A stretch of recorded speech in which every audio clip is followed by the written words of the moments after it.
Traveling from Russia, a large transport arrives at an airfield in Chongqing, China.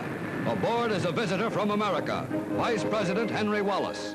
Traveling as the personal representative of President Roosevelt, Wallace is welcomed by Generalissimo Chiang Kai-shek and other high Chinese officials.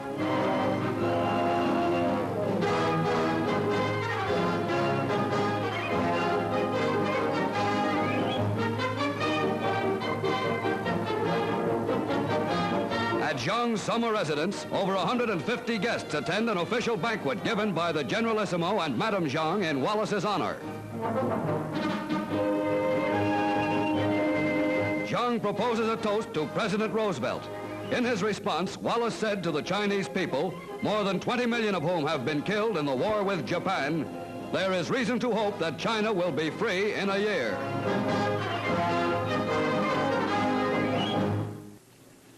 On the afternoon of the 8th of August 1945, the men of an army 1 million strong were about to be taken completely by surprise.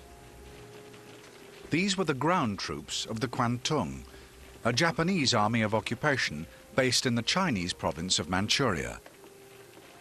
The Kwantung army was long established in the region. By the summer of 1945, the Japanese occupation of Manchuria had endured for 14 years. Officially, the province was the state of Manchukuo, an independent land led by the former Chinese emperor, Henry Puyi. But Puyi was nothing more than a puppet. It was the Japanese who held the real power in Manchuria. And by 1945, the local people must have wondered if they would ever see the last of the troops that occupied their land. As the men of the Kwantung army went about their duties on the 8th of August 1945, they knew that their grip on Manchuria was under threat. Just 2 days earlier, an American atomic bomb had laid waste the Japanese city of Hiroshima.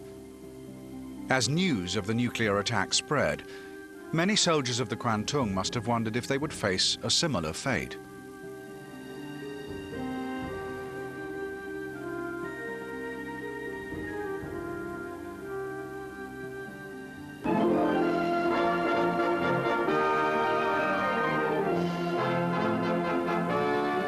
Of many nations, American, British, Canadian, and those driven from their homes by Nazi persecution, have perfected the atomic bomb, most astounding development of scientific history.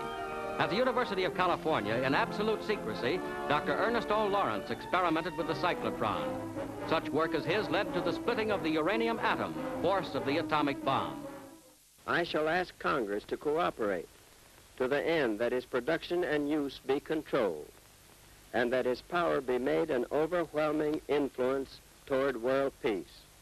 We must constitute ourselves trustees of this new force, to prevent its misuse, and to turn it into the channels of service to mankind. As events transpired, the second atomic bomb was deployed against the Japanese homeland at the city of Nagasaki. But the occupiers of Manchuria would not escape the full force of war. Just hours before the destruction of Nagasaki, the Kwantung army was also attacked in what can now be seen as one of the most intriguing operations of the Second World War. At 0100 hours on the 9th of August 1945, the Soviet Union launched its Manchuria campaign.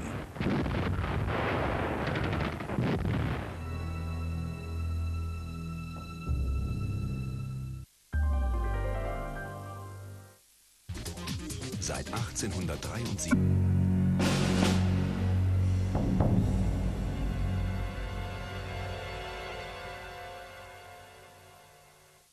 General George C. Marshall, General H.H. Arnold, Chief of the Air Forces, and Fleet Admiral Ernest J. King attend the meeting.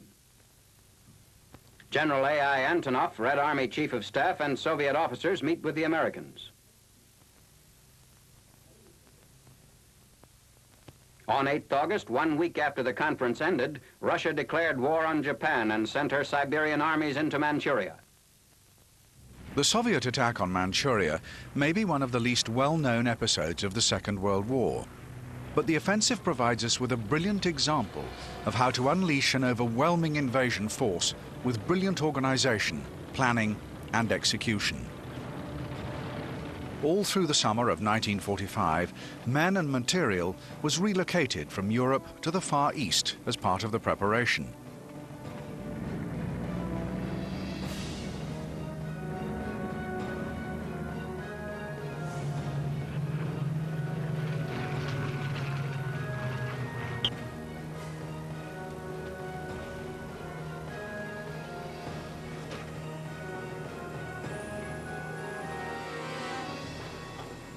No fewer than 136,000 railway wagons were used as victorious Soviet forces from the west journeyed up to 12,000 kilometers to take up positions in the east. By early August, 1.6 million men were ready to take part in the Manchuria attack, along with 5,500 tanks and no fewer than 28,000 guns, mortars and rocket launchers.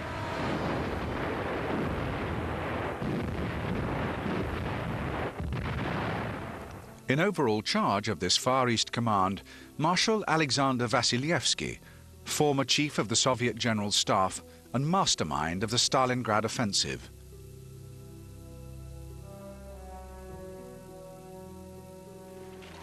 Now, in August 1945, this gifted soldier found himself preparing for another huge engagement in a very different theatre.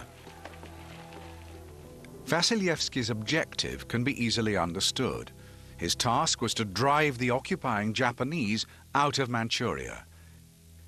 He knew that this would hasten the end of the war against Japan, and success would bring about a massive increase in the Soviet Union's regional influence after hostilities were over.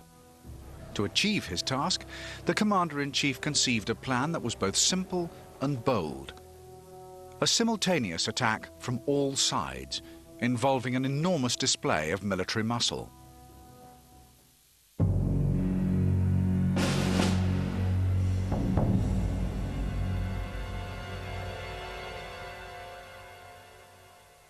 By the 8th of August 1945, Marshal Vasylyevsky had successfully organized his forces into three vast army groups, or fronts.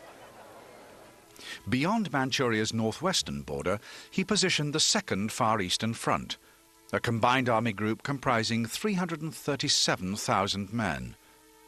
Their objective, to strike southwest towards the cities of Harbin and Sitsihar.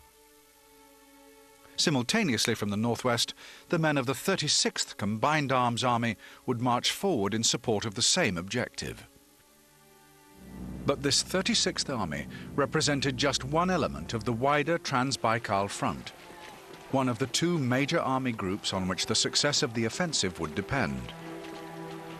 Commanded by Marshal Rodion Malinovsky, another hero of Stalingrad, the Trans-Baikal Front could call on the efforts of 654,000 men once battle was joined at 0100 hours on the 9th of August. And this vast force had a clearly defined objective.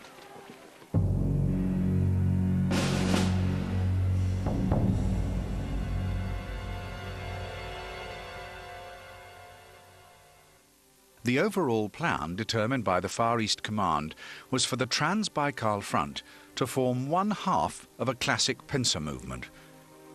Its objective was to sweep over the inner Mongolian desert, over the Grand Hingyan Mountains, and down into the strategically vital central Manchurian plains. If the Trans-Baikal Front succeeded, it would be joined there by the men of the First Far Eastern Front, approaching from the opposite side. This second half of the pincer was another vast army group, a total of 587,000 troops under the command of Marshal Kirill Meretskov. The resources at his disposal included Colonel General Krylov's 5th Combined Arms Army, a force that would be in action as soon as the offensive began. By the 8th of August 1945, Krylov and his troops finally knew when that moment would be. The final great campaign of the Second World War was now imminent. At 0100 hours on the 9th of August 1945, the men of the 5th Combined Arms Army moved across the border. On thousands of miles of front, all around Japanese-occupied territory, the same story was repeated. The Manchuria campaign had begun.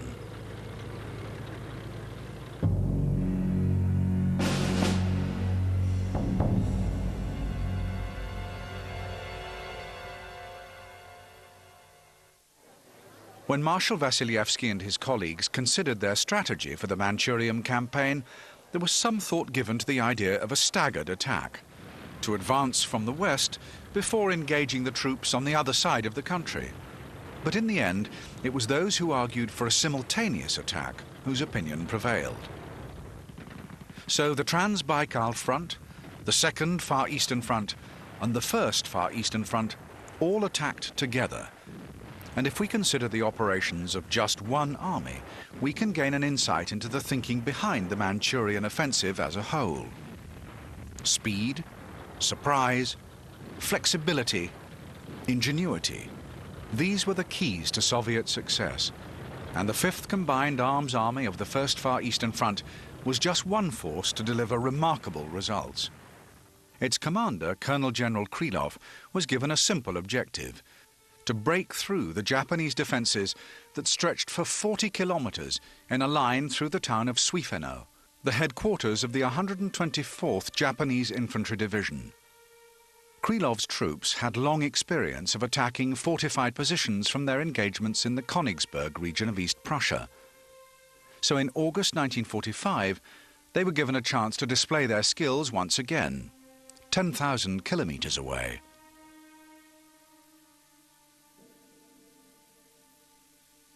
To the Japanese, it seemed inevitable that any Soviet attack would come through the Suifeno Valley. But Krylov decided to take a less obvious approach. It was typical of the events that took place on the first day of the Manchuria campaign. Defying heavy rain, the Fifth Army's advance parties were instead ordered to move forward through the woody, hilly terrain that lay to the north. At first, the Japanese failed to notice the almost silent companies of infantry and supporting engineers.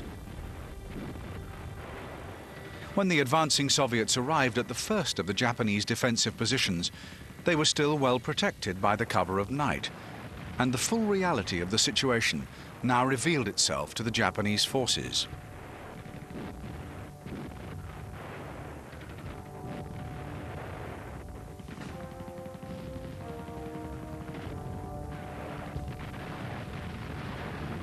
At the fortified position codenamed Sharp, the advanced troops of 5th Army's 144th Rifle Regiment launched their attack at 0400 hours. But it was only when they were joined by units of tanks and 152mm self-propelled guns that the Japanese fortification was finally reduced. To the south, at the strong point codenamed Camel, the terrain was too marshy for armoured support to be deployed against the Japanese position. But for Captain Shverbakov of the 3rd Battalion, 707th Rifle Regiment, this was not going to prevent an assault by his company using closer combat weapons. Explosives, grenades, and petrol bombs were all brought to bear against the Japanese pillboxes and gun emplacements.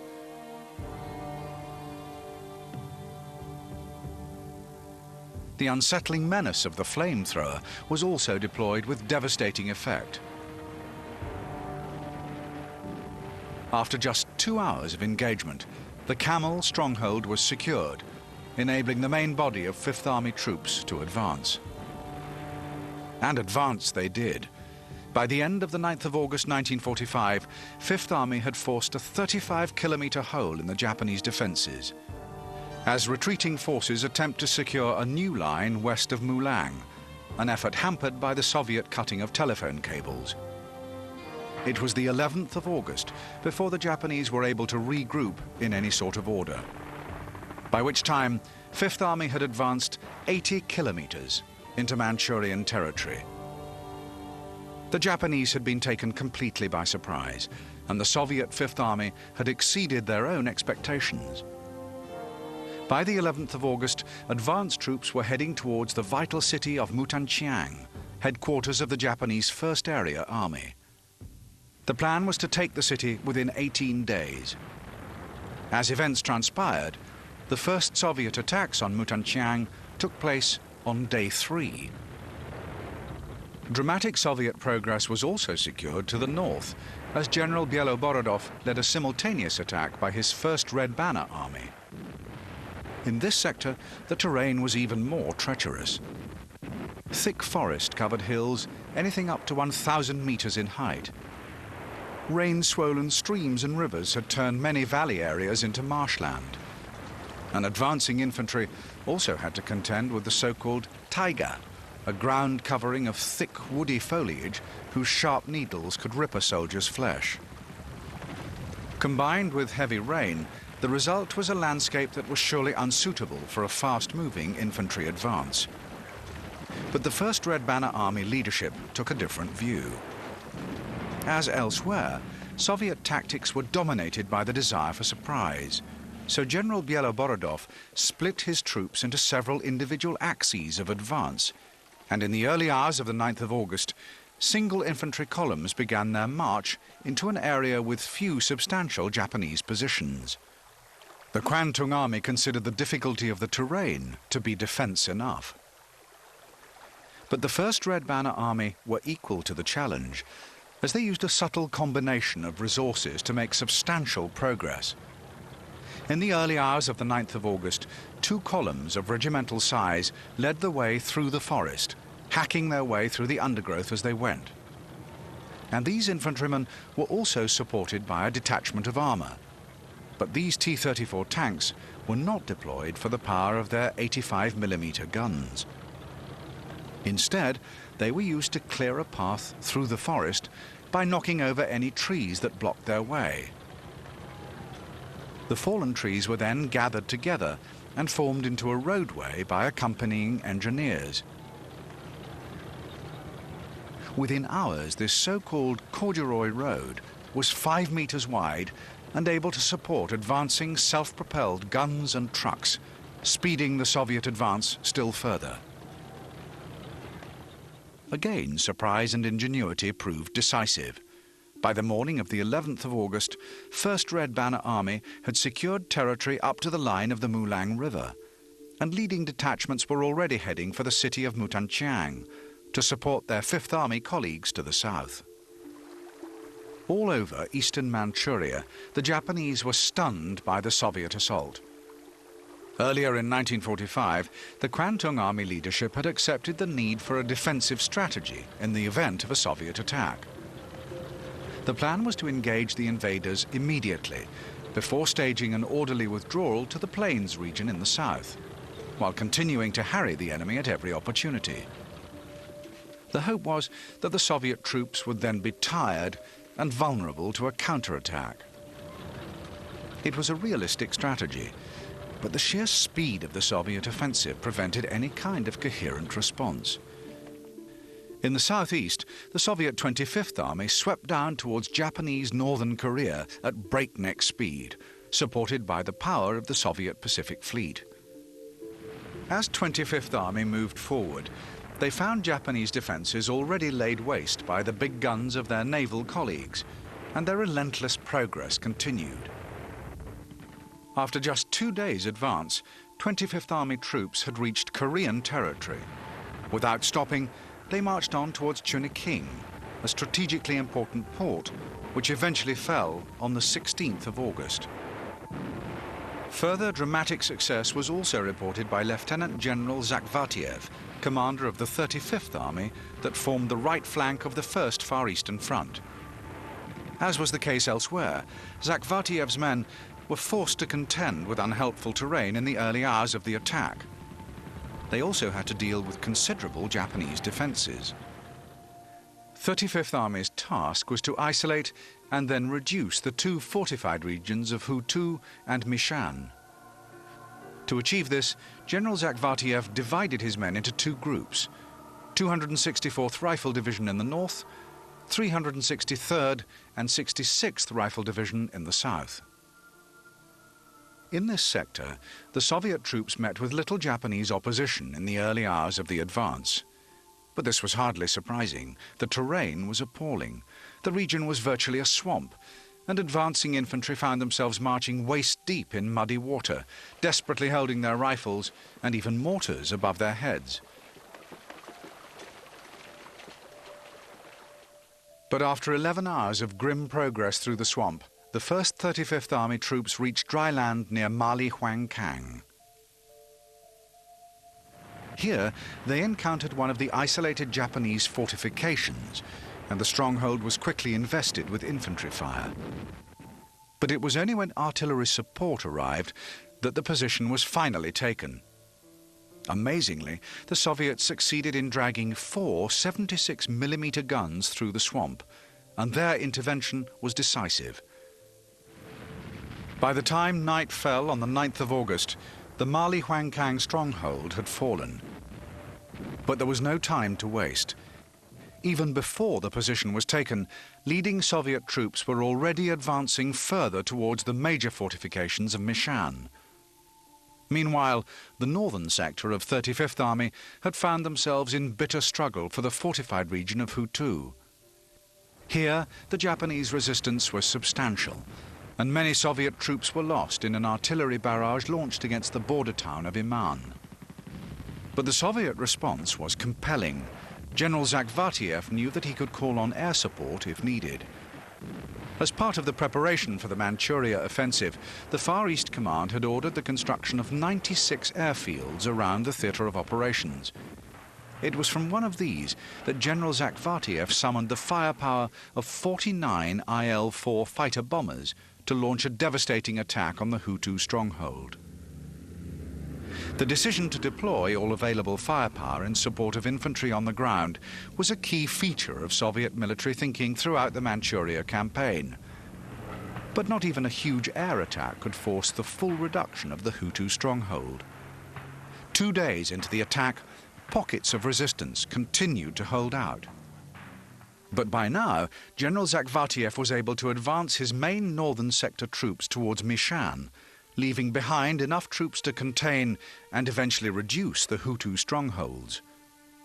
This march to Mishan would involve another crossing of a deep swamp, but by allocating dedicated bridge and road building units within each advancing regiment, Zakhvatiev was able to secure a path through the marshland.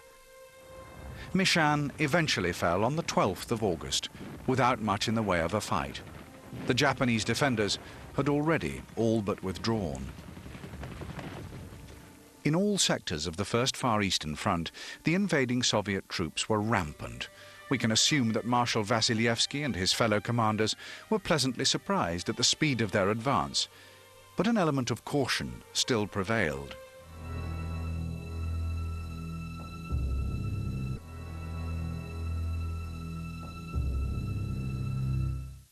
Three days into the offensive, on the 12th of August, the scene was set for the only major set-piece battle of the Manchuria campaign. The Japanese dug in near the headquarters of their own First Area Army. The battle for the city of Mutanchiang now loomed. It was potentially a decisive engagement, since Mutanchiang was the most important Japanese communications center in the region. To defend the city, the Japanese plan called for 126th and 135th Infantry Divisions to position themselves east of the existing defences of 124th Division. But the Soviet attackers were now full of the confidence generated by the speed of their advance. The original invasion plan anticipated the capture of Mutanchiang by the 18th day of hostilities. But as early as day 3, General Krylov was able to dispatch an advance party of 5th Army to test the Japanese defences at Mutanchiang. The result was clear. Even before the full might of Krylov's army could be brought to bear, the Japanese forces were engaged in a continuing withdrawal in the face of Soviet armour and especially artillery. But as the fighting continued, on the 13th and 14th of August, it was the Soviets who found themselves stretched briefly as leading elements of 5th Army sought to consolidate their positions in the Mutanchiang region. Tenacious resistance by the Kwantung Army was reported by many Soviet units as the bitter street fighting continued. But by the 15th of August, the Japanese hold on Mutanchiang stood on the brink of collapse, as 5th Army closed in from the east of the city, while 1st Red Banner Army attacked from the north. Now the Katyusha rocket launchers pulverized the defenders' positions as infantry platoons joined in street-by-street combat. Eventually, on the evening of the 16th of August, 7 days into the offensive, the city of Mutanchang fell to the Soviets, but the victorious troops were left in no doubt that their defeated enemy was a worthy foe, steeped in military honor. Amongst the last pockets of Japanese resistance was a defensive position of the 278th Infantry Regiment, who fought to the end in the area to the southeast of Yenho, another important center of Japanese organization. When it became clear to Regimental Commander Yamanaka that the fight was lost, the thought of surrender was furthest from his mind. Instead, he ordered a final desperate attack on Soviet positions, knowing that all hope of victory was lost. With this last act of defense complete, Colonel Yamanaka performed the ancient ritual of suicide by disembowelment as his astonished enemy looked on. It was now the 16th of August, 1945. Soviet plans had called for the capture of Mutanchang after 18 days of operations. After just 7 days, the objective had been achieved. All across the advancing line of First Far Eastern Front, the Japanese had been put to rout as the Soviet troops marched relentlessly forward. Immediately after the capture of Mutanchang, leading detachments of 1st Red Banner Army began the advance towards Harbin, while men of the victorious 5th Army headed for the strongholds of Ning'an and Kirin. The whole of Manchuria was now a war zone. Elsewhere, the supporting 2nd Far Eastern Front had also met with phenomenal success in the early days of the offensive. The achievements of the separate 5th Rifle Corps were typical. Their attack began with a crossing of the river Ussuri. Here, as elsewhere, the Soviet landing craft were put to effective use on the morning of the 9th of August 1945. Within 48 hours, 5th Rifle Corps had achieved its aim of reducing the Japanese defenses at Yacho. With this achieved, a secure advance towards the major city of Polye would be irresistible. Further north still, 2nd Red Banner Army were tasked to engage and destroy the fortified region in the area of Aihun and Sunwoo. This was a sector which saw a far more vigorous defense by the Japanese occupiers. It was here that the Soviets found themselves on the receiving end of one of the few Japanese assaults from the air during the Manchuria campaign. In the whole theater of operations, Japan was able to deploy just 1,800 aircraft against a Soviet total of some 4,300. The limited success of Japanese aircraft in the north meant that it was the 18th of August before 2nd Red Banner Army was able to report the fall of Sunwoo. When they did, they were also able to confirm the capture of 17,000 men. At nearby Aihun, the prisoner total was some 4,000, when the region eventually fell after 11 days of hard fighting. A keen defence was also reported further southwest, in the sector allocated to the men of the 15th Combined Army. But in this 300-kilometre section of front, it was the physical features of the landscape that again presented the greatest difficulties to the invaders. This was another region of watery marshland, dominated by the rivers Amur, Ussuri and Sungari, all of them totally unfordable. An unsupported ground advance in a landscape like this would have been beyond the abilities of any invader. But the Soviet 15th Combined Arms Army was able to make good progress as soon as their attack began on the 9th of August. In the early hours of fighting, the vital river island of Tartar was seized by an amphibious operation involving the warships of the Amur flotilla. This river fleet proved to be a telling deployment, as 15th Army headed south towards Japanese positions at Hisingan-chen and Fuchen. 2 brigades of minesweepers and cutters were able to provide vital troop mobility in the Manchurian wetlands, as well as giving artillery support for those troops taking the few reasonable land routes available. Here, as elsewhere on the 9th of August 1945, the Katyusha rocket launcher made a devastating impact on the defending forces. The strongest of land fortifications could not last long against the 132mm shells fired from the ships of the Amur flotilla. Amazingly, the Amur flotilla enabled 15th Army to advance some 700 kilometers in a period of just 12 days. There were times when progress was hampered. Even the finest of Soviet tanks could still find itself stuck fast in the mud. But by the 21st of August, an advance party of men had arrived in Harbin to be met by units of 1st Red Banner Army. Two enormous forces of men had now connected with each other, and the battle for eastern Manchuria was all but over. It was the same story across a vast area of the Far East. 2nd Far Eastern Front was also detailed to act against the Japanese-occupied territories of southern Sakhalin and the Kuril Islands. Here, there was perhaps more than just military considerations behind the attack. Southern Sakhalin was part of the spoils gained by Japan after her triumph in the 1905 Russo-Japanese War. This had been a national humiliation for Tsarist Russia, and it was 40 years before her Soviet successor was able to avenge the defeat. Once again, it was an amphibious operation that played a huge part as 2nd Far Eastern Front set about their objectives. A 33-ship flotilla from the base at Sovetskaya Gavan was dispatched to support a ground attack from troops sweeping down from Soviet northern Sakhalin. Despite the fiercest of Japanese resistance, the whole of the island of Sakhalin was soon in Soviet hands. For the capture of the Kurils, an even bigger flotilla was required. 49 ships were used to land an entire division of troops for an assault against a well-established occupying force. Again, the fighting was ferocious, but the outcome was the same. When the Japanese eventually surrendered, the Soviet Union had gained control of the entire Kuril Islands chain. The Russian state remains in possession of the islands today, despite a continuing territorial claim by the Japanese state. This legacy of the Manchuria campaign continues to be a source of tension in the Northwest Pacific region. The conquest of the Kurils remains the most symbolic achievement of the men of 2nd Far Eastern Front in August 1945.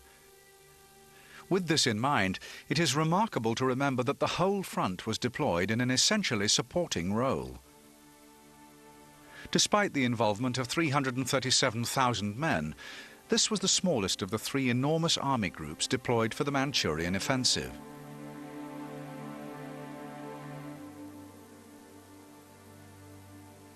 All this time, to the west of the country, the 650,000 men of the Trans-Baikal Front had been engaged in an advance every bit as dramatic as anything in the east. Across 2,300 kilometers of front line, speed was once again a key element in the strategy for Trans-Baikal Front, and a heavy emphasis on motorized transport characterized resource allocation prior to hostilities. As soon as the Trans-Baikal began its attack on the 9th of August, the value of these transports was quickly demonstrated in the hostile territories of Mongolia and then Manchuria itself.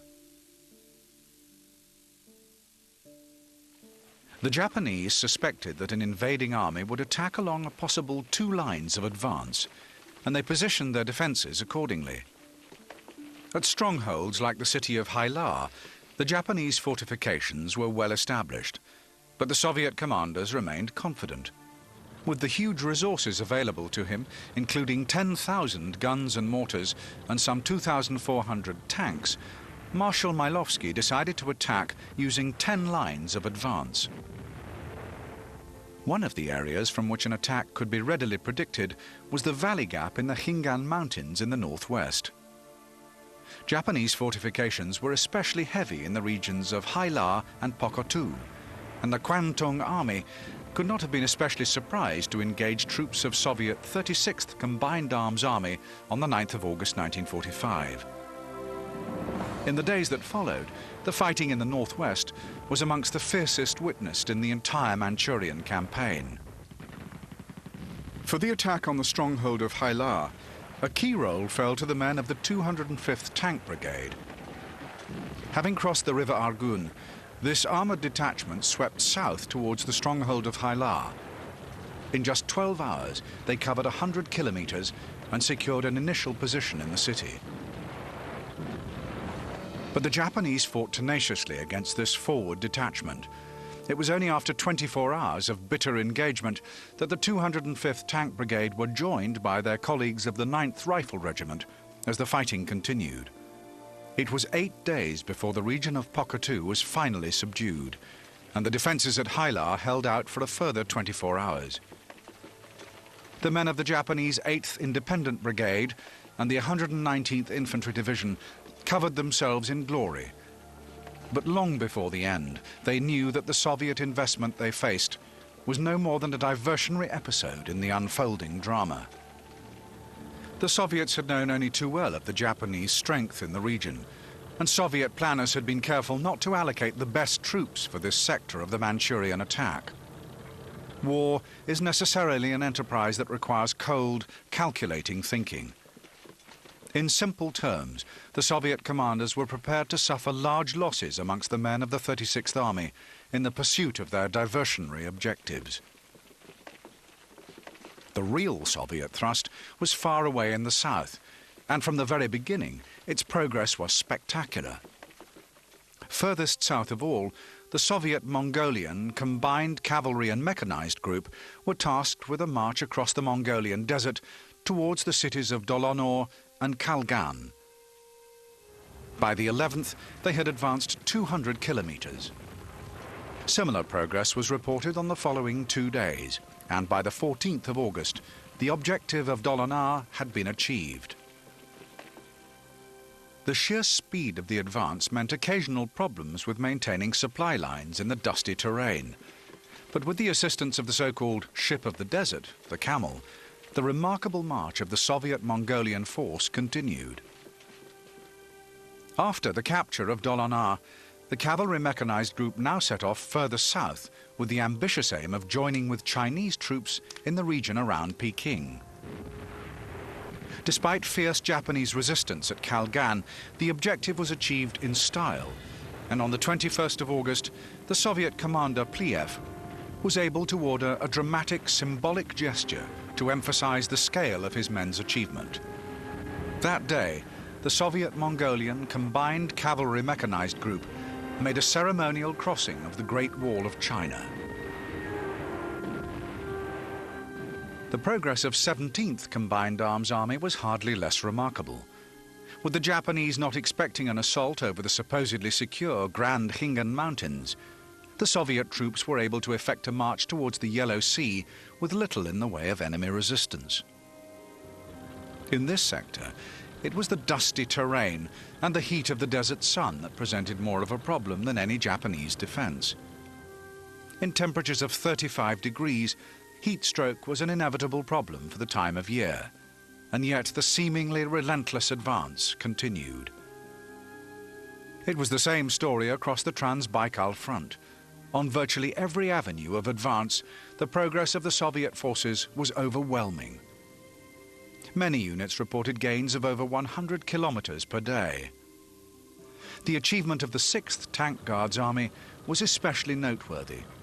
In the first 3 days of the offensive, this elite armoured force covered a total of 350 kilometers over difficult mountain terrain as they headed for the Manchurian plains. As events unfolded, the speed of this advance presented the greatest difficulties of all. After crossing the Grand Khingan Mountains on the 11th of August, the 6th Guards Tank Army found itself immobile on the plains. The advance had been too good. Fuel had run out. But now the front commander, Marshal Malinovsky, demonstrated his commitment to the progress of the offensive. Instead of consolidating the considerable gains already made by the 6th Guards Tank Army, he ordered an airlift of fuel involving no fewer than 400 planes of his 453rd Aviation Battalion.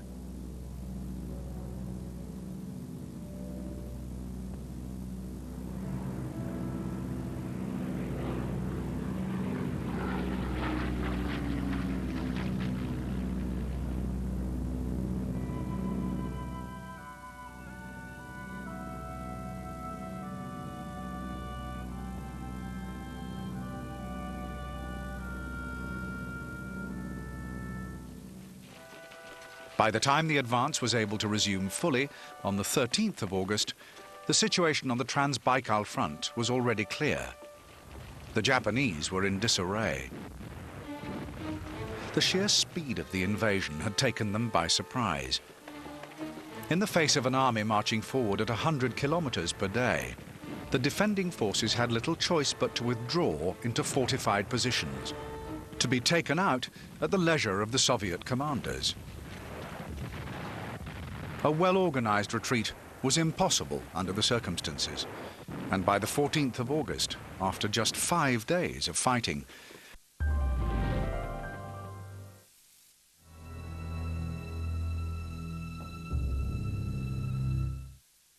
it was on the 14th of August, 1945, that the Japanese Emperor Hirohito issued the order for the Imperial Army to cease fighting.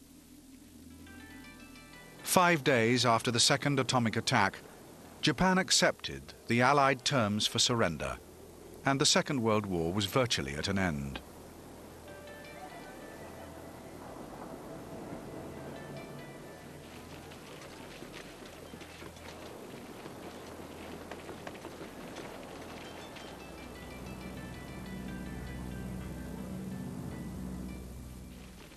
In Manchuria, some Japanese units accepted the order and laid down their weapons.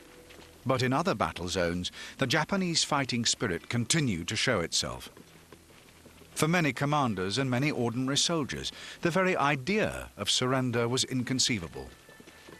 In dozens of locations across Manchuria, the Soviet forces were compelled to continue their assault as besieged Japanese units fought on to the death. In the chaos of the war zone, many Japanese simply failed to receive the ceasefire order.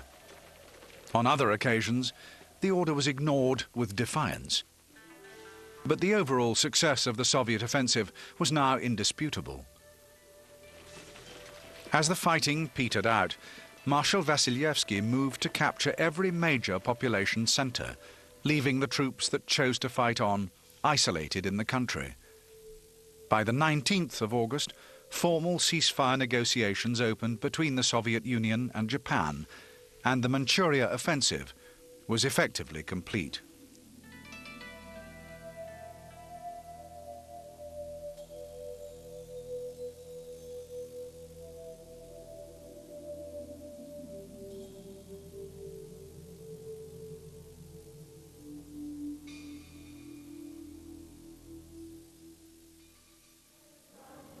The puppet state of Manchukuo was now consigned to history. For its nominal leader, Henry Puyi, 10 years in a Chinese prison lay ahead.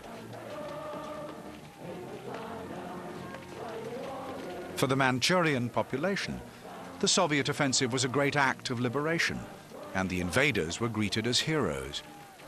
With the Japanese ejected, the path was clear for the restoration of Chinese sovereignty over the Manchuria region.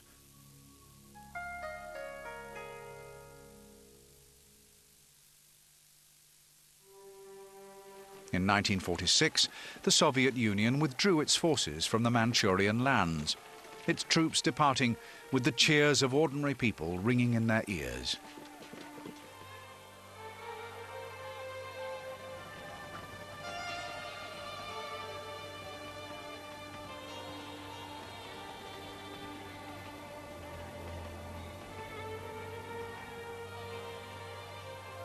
The acclaim was well-deserved. The Manchuria campaign was an overwhelming display of military power, executed according to a coherent strategy of aggressive warfare. The scale of the Soviet victory can be suggested by the casualty figures published at the end of hostilities. According to the Soviet Union, over 87,000 Japanese were killed and some 594,000 taken prisoner. By contrast, Soviet casualties were just 30,000, with 8,219 listed as killed. But for all this overwhelming success, the Manchuria campaign remains one of the least well-known of all Second World War operations.